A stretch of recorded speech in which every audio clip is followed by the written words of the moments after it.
Setelah kita mempelajari bagaimana hasil kali dalam atau perkalian skalar itu bisa diturunkan dalam menghitung jarak, norma vektor, bahkan sudut antara dua vektor, kita akan lihat topik selanjutnya yaitu mengenai basis ortogonal atau himpunan ortogonal mungkin terlebih dahulu. Jadi pertama-tama kita akan membahas beberapa konsep, jadi himpunan ortogonal. Nanti kita akan mengenal koordinat terlebih dahulu, lalu kita akan melihat apa itu arti dari basis ortonormal.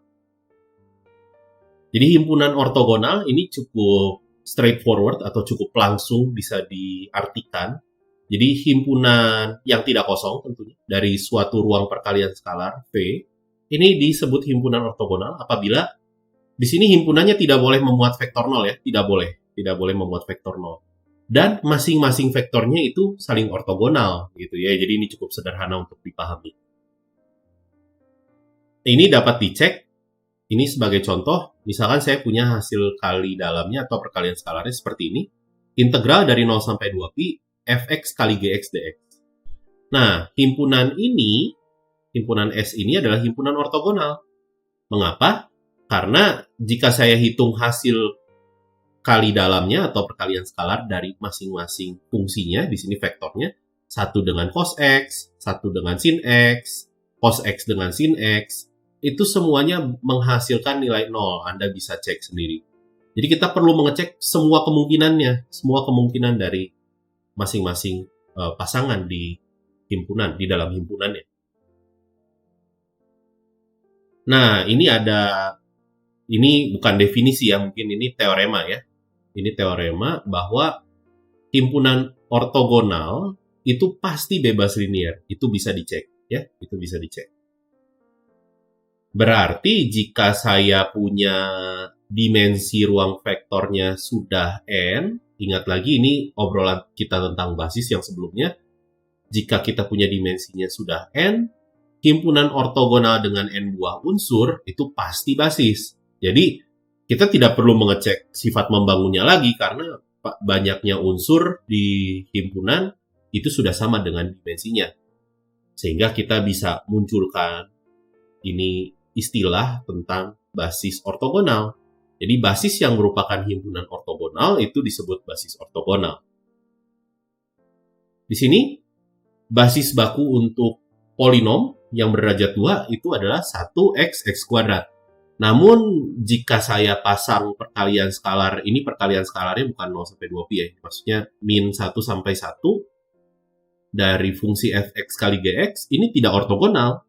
Karena kita bisa hitung hasil kali dalam atau perkalian skalar antara 1 dengan x kuadrat, itu tidak 0, hasilnya ini 2/3. Berarti ada pasangan vektor di dalam B yang tidak ortogonal. Berarti saya bisa mengubah si basis B ini menjadi basis yang ortogonal. Nanti kita akan pelajari cara mengubahnya seperti apa. Namun pertama-tama mungkin kita bisa terima dan percaya dulu saja bahwa himpunan ini, B aksen ini adalah basis ortogonal. Tentunya Anda bisa memverifikasi ya dengan cara menghitung integral dari masing-masing pasangannya. Nanti kita akan mempelajari jika diberikan basis tertentu, kita bisa membentuk basis ortogonalnya nanti, yaitu dengan proses Gram-Schmidt. Tapi nanti kita akan lihat. Selanjutnya, kita akan lihat dulu satu buah istilah tentang vektor koordinat ya. Jadi, kita balik lagi obrolan kita terhadap basis sekarang. Jadi, basis, misalkan saya punya basis B, isinya U1, U2, sampai UN. Ingat, basis itu membangun, berarti misalkan saya punya vektor V, ini pasti bisa dituliskan sebagai kombinasi linear dari U1, U2, sampai UN. Lebih jauh lagi, kita sudah punya teoremanya bahwa si skalar C1, C2, sampai Cn ini bersifat tunggal. Ya, jadi representasinya hanya satu, unik representasinya ya. Nah, di sini saya kumpulkan skalarnya dan saya buat vektor. Vektor ini tentunya akan ada di Rn, dan vektor ini ada namanya, itu koordinat vektor V relatif terhadap basis B. Biasanya notasinya P diberi dalam kurung, lalu indeksnya ada nama basisnya begitu. Nah, spesialnya jika kita punya basisnya ortogonal, ada cara yang lebih mudah untuk menentukan C1 sampai Cn-nya. Mungkin cara yang primitif atau cara yang standarnya adalah kita buat sistem persamaan linear, lalu kita selesaikan sistem persamaan linearnya, dan lain sebagainya. Nah, untuk basis ortogonal ada cara khususnya. Jadi saya punya kombinasi linear ini. P itu C1U1 sampai Cn-UN. Saya akan lakukan perkalian skalar di masing-masing ruas kiri dan ruas kanan dengan UK. Ya, dengan UK. Yang terjadi adalah sebagai berikut. Ya, yang terjadi adalah sebagai berikut yang saya peroleh. Lalu ingat, perkalian skalar itu memenuhi beberapa sifat ya, distributif, lalu skalarnya bisa dikeluarkan, lalu komutatif, dan lain sebagainya. Jadi kita bisa tuliskan ruas kanan kita menjadi sebagai berikut. Karena kita tahu dia basis ortogonal, maka perkalian U1 dengan UK, U2 dengan UK, U3 dengan UK, dan seterusnya sampai UN dengan UK itu pasti bernilai 0. Namun, perkalian UK dengan dirinya sendiri itu tidak 0. Gitu ya. Jadi yang tersisa adalah sebagai berikut. CK dikali norma UK kuadrat. Berarti saya bisa peroleh CK-nya adalah perkalian skalar vektor V dengan UK dibagi dengan norma UK dikuadratkan. Jadi sangat mudah untuk menentukan koordinat dari vektor V sekarang. Kita hanya ingin menghitung perkalian skalarnya saja, lalu kita bagi dengan normanya dikuadratkan. Ini hasilnya, yaitu teorema sebagai berikut ya. Contoh, misalkan saya punya ruang perkalian skalar di sini, P2 dengan perkalian skalarnya sebagai berikut, integral dari min 1 sampai 1, fx kali gx dx. Di sini sudah diberikan dia basis ortogonal, mungkin bisa dicek juga atau bisa diverifikasi juga. Dan misalkan saya punya satu buah vektor di sini. Vektornya ini dalam bentuk polinom ya, x ditambah 3x kuadrat. Ini bisa dihitung C1, C2, dan C3-nya. Yaitu dengan menggunakan teorema yang sebelumnya ya. Jadi kita bisa hitung ini adalah hasil kali dalam atau perkalian skalar P, Px dengan Fx. Maksud saya di sini Fx-nya 1 gitu ya, dengan 1 gitu. Ini dibagi perkalian skalar dengan 1 dengan 1 lalu dipangkatkan setengah ya. Maksud saya dipangkatkan 2. Normanya ya. Ini kan sama saja dengan norma 1 kuadrat ya. Ini sama saja.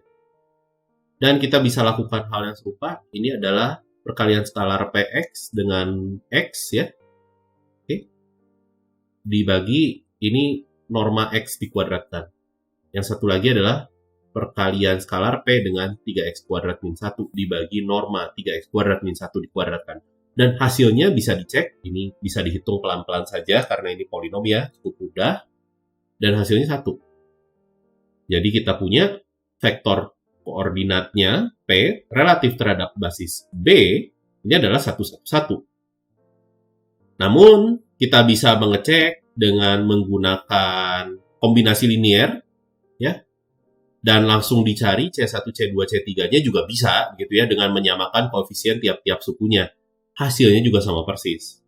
Jadi terkadang teorema yang kita punya yang sebelumnya, yang ini kadang-kadang membantu, kadang-kadang lebih mudah, kadang-kadang lebih susah juga, kadang-kadang jadi lebih ribet ya. Seperti ini kita harus menghitung integral dan lain sebagainya lebih panjang. Namun di sini kita bisa membandingkan dengan koefisien suku-sukunya akan jauh lebih mudah di kasus-kasus tertentu. Jadi mungkin kita belajar untuk lebih bijak ya memilih metode mana yang lebih efisien untuk digunakan. Tentunya kedua metode ini tidak ada yang salah, ini dua-duanya benar. Namun pasti ada salah satu metode yang lebih cepat untuk memberikan hasil yang sama persis tadi. Nah, dari sifat yang tadi, kita bisa menurunkan satu buah teorema lagi. Ini teorema Parseval namanya. Jadi hasil kali dalam bisa dihitung dengan menghitung hasil kali dalam dari masing-masing vektor dengan komponen-komponen di basis ortogonal dibagi dengan ini kan norma dari vektor tersebut dikuadratkan, lalu dijumlahkan seluruhnya ya. Jadi kita bisa lihat bahwa perhitungan hasil kali dalam atau perkalian skalar ini jauh lebih tidak efisien ya. Jadi kita bisa gunakan ini sebagai satu buah sifat saja yang bisa kita ketahui ini kesamaannya. Tentunya menghitung dengan menggunakan teorema Parseval ini cukup rumit ya. Selanjutnya kita akan lihat tentang basis ortonormal. Jadi ini sebenarnya adalah satu buah langkah lebih jauh lagi dari basis ortogonal yang sudah kita punya. Di sini basis ortonormal atau himpunan ortonormal mungkin ya terlebih dahulu. Dia adalah himpunan ortogonal yang setiap unsurnya merupakan vektor satuan. Jadi normanya harus satu semua. Ya basis ortogonal juga berarti sama ya. Basis yang setiap unsurnya merupakan vektor satuan. Nah ini contohnya ya. Tadi kita sudah tahu bahwa ini basis ortogonal ya untuk P2 dengan hasil kali dalam atau perkalian skalar berikut. Namun dia tidak ortonormal karena normanya ini tidak semuanya satu ya. Nah, ini bisa diperiksa bahwa basis ortonormalnya adalah sebagai berikut. Caranya bagaimana kita bisa memperoleh ini? Dari basis ortogonal, kita bisa hitung norma masing-masingnya. Lalu kita bisa bagi masing-masing vektor dengan norma vektor tersebut. Itu pasti menjadi vektor dengan norma 1, begitu ya, dengan panjang 1. Maka dari itu kita bisa peroleh basis ortonormal dari basis ortogonal dengan cara menormalisasi vektornya atau membagi vektor dengan panjang vektor itu sendiri. Akibatnya apa dari basis ortonormal tersebut? Kita ingat bahwa tadi jika kita punya basis ortogonal, koordinatnya ini masih sama ya, C1 sampai Cn. Namun CK-nya bisa dihitung dengan ini perkalian skalar antara V dengan UK dibagi panjang UK dikuadratkan. Nah, karena kita sudah punya basisnya ortonormal, norma atau panjang UK dikuadratkannya pasti 1. Jadi kita akan peroleh rumus yang jauh lebih praktis lagi, yaitu kita hanya tinggal menghitung hasil kali dalamnya saja atau perkalian skalarnya saja. Tentunya ini juga sama ya, di teorema Parseval tadi kan ada ini ya, hasil kali dalam atau perkalian skalar dengan UK dengan UK. Tentunya ini menjadi 1 sehingga kita hanya punya bentuk yang jauh lebih sederhana. Jadi itu keunggulan dari basis ortonormal untuk menyederhanakan rumus yang sudah kita punya sebelumnya. Ini contohnya, kita ingat-ingat lagi, ini contoh soal yang sama persis. Misalkan kita ingin mencari koordinat dari X tambah 3X kuadrat ya. Di sini basis ortonormal yang sudah kita punya, kita tinggal hitung saja. Ini perkalian skalar antara ini dengan PX, ini dengan PX, dan ini dengan PX ya, C1, C2, C3. Kita akan peroleh, ini adalah koordinatnya. Tentunya koordinat itu pasti berbeda ya. Kalau basisnya berbeda, pasti koordinatnya berbeda. Jadi tidak mungkin ini, maksud saya jangan diharapkan bahwa dia akan sama dengan koordinat relatif terhadap basis B ya. Gitu. Dan ini adalah topik tentang ruang perkalian skalar. Nanti di topik selanjutnya kita akan membahas lebih jauh lagi, masih tentang urusan ortogonal, ortonormal, itu tentang proyeksi ortogonal, dan bagaimana yang tadi yang saya sempat sebut. Bagaimana cara membuat himpunan ortogonal menjadi basis ortogonal, bahkan basis ortonormal, yaitu tentang proses pengortogonalan Gram-Schmidt.